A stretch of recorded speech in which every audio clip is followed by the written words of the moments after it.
Hello everyone, and welcome to this week's edition of Telegraph Herald, More Than the Score. I am your host, Steve-Ortman. Alongside me this week, Tim-Oneill. Woo! Boy! Woo! Have you recovered from this past week's football games? Yes. You have? I have. Oh my gosh. I'm still recovering. Wild. Insanity on the high school football fields this past Friday night. We got to break it down, brother. It was. You ready? It was absolutely insane. You were right about that. Rock and roll. Yes, I'm ready. Woo! Great stuff, right? Woo! Yep. Anyways, don't get too excited. Try to lift yourself a little bit, though. You need to talk about the unbelievable thriller we had in the city this past Friday night. Senior and Waller. Boy, things really upticked there in the fourth quarter. Yeah, boy, I joked with the guys after the game that I had about 4 versions of my story written for that game, and they all got torn up. Senior was leading Waller 14-7 with 2 minutes and 15 seconds left. And then, in the bag. Not quite. Oh, okay. But with 2 minutes and 14 seconds left, Waller tied it up on Colton Bartow's 4-yard touchdown run. And then, that's it, going to overtime, right?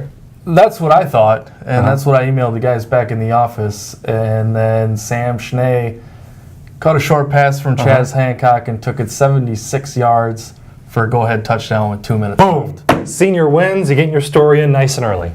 Nope. Oh my gosh. Nope. What? Nope. Bryce Osterberger leads Waller right back downfield, completes a 45-yard touchdown pass to Dan McDermott with 45 seconds left, and we're tied again. Now we're going to overtime? Now we're going to overtime. Okay, now we're going to overtime. All right. So in high school football overtime, they start they put the ball at the 10. You get 4 downs. It's not time, just the play clock. And Waller got to the 2, but was forced to settle for a field goal from Joe Friend. And then Senior got the ball, and 2 plays later, Chaz Hancock, the quarterback, 7-yard touchdown run. His 4th touchdown of the night. He had 2 rushing and 2 passing. And Senior wins it 27-24. Boy, it was insane. I talked to Chaz Hancock after the game, and here's what he had to say about an absolutely wild affair at the Rock Bowl. Yeah, I think you could definitely tell that Sam was the main focus of our offense for them to stop, and they did a great job of that. He got handed to him. Sam had a tough night, but he ended up making a big play. That touchdown really helped us out. And then the runs that I had just really came because they were over-pursuing Sam, and they left holes for me, and I just hit them when I could. All right, now when Waller ties it up 14-14 with 2 minutes and 14 seconds left, what's the feeling like on the sidelines at that point? Did you start thinking about overtime, or what was the feeling like at that point? Jaws kind of dropped. At that point, we still had 2 minutes. I don't think we were thinking overtime yet. We had a few plays, take some shots, so we took them. Luckily, it worked out in our favor. And then going into overtime, our coach was like, we'll go to overtime, beat them then, and that's exactly what we did. All right, take me through that last play. It looked like a 7-yard run? Yep. Just take me through the play. What happened to allow you guys to end this game? Well, we play action, obviously, because they're stopping the run all night. We put Sam out in the flats, and they covered him up because he's dangerous, as always. And I saw a hole for me to run, so I took it, and I just found a way in. All right, finally, no team wants to go 0-2, so just how big was this for you guys to get this win and even the record at 1-1? It was huge. Obviously, inter-city rivalry, you want to win that no matter what your record is, but obviously getting that first win, especially a game like this, gives us a big momentum booster, and we're going to use that and hopefully use it well and push into next week with it. So that was Chaz Hancock. The Rams have another non-district game this week at home against Davenport North. Dubuque Waller still looking for that first win. We'll open Class 3A District 4 play Friday night at home against Clear Creek Amana. Now, you did not have the only barn burner last Friday night, my friend. I was in Dyersville covering the great rivalry matchup, Dyersville-Beckman against Western Dubuque. The Bobcats improved to 2-0.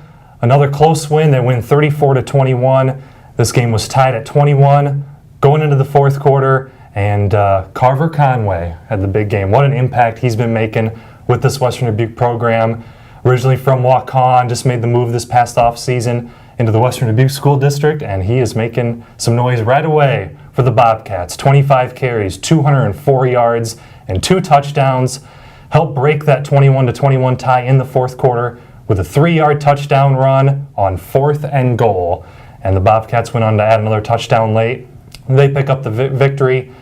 I caught up with Carver after the game. Here's what he had to say about the big win.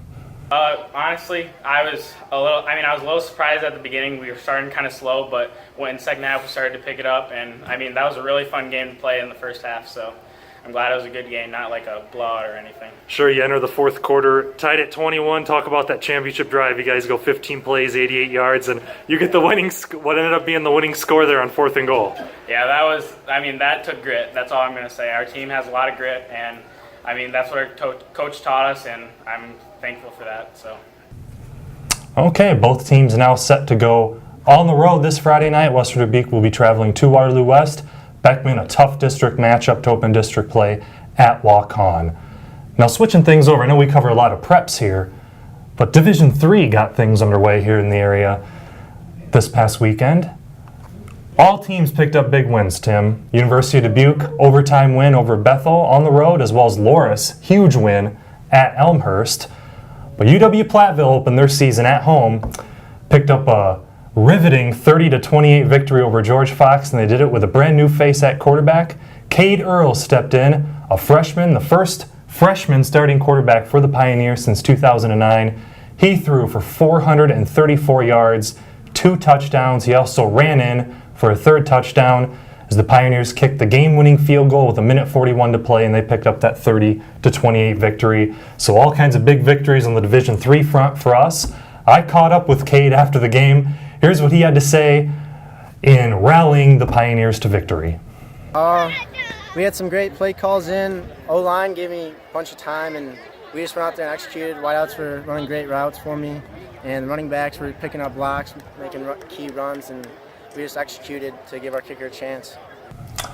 All right, more football this weekend. Obviously, it's the big one on Saturday, the state Super Bowl, the Iowa Corn Cyhawk Series.